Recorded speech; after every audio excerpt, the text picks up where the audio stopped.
1993, when Bill Clinton, not more than a year after he had become president, a lot of people said he was the first black president. I wasn't one of them who said that, and still won't say it.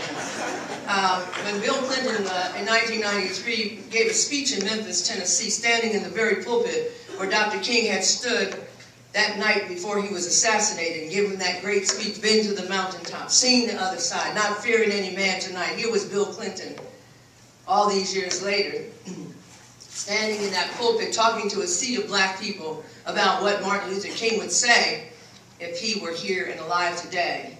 Chastising the audience, Clinton purports to quote Martin Luther King as though he were standing by his side, as he said, I think Martin would say, I died for your freedom, but look what you've done with it.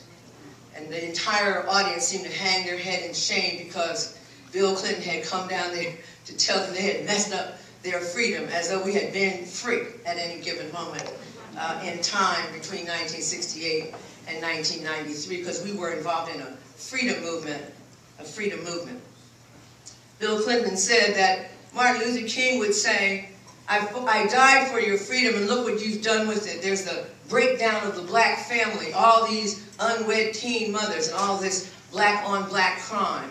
In other words, you need to fix yourselves. And we've been on that theme ever since then. Something must be wrong with us.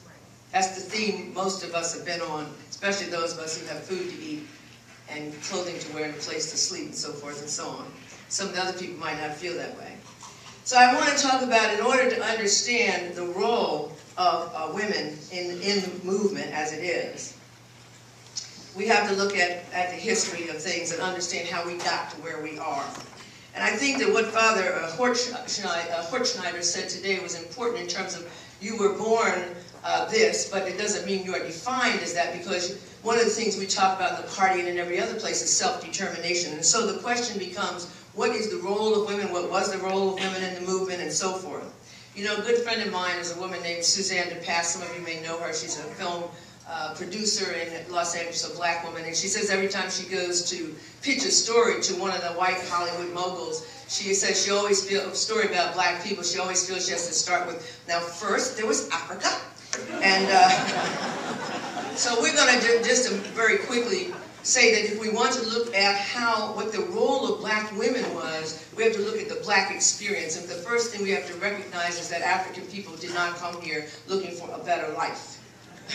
We came here as slaves, and we built up this country on our backs. And there was no gender distinction.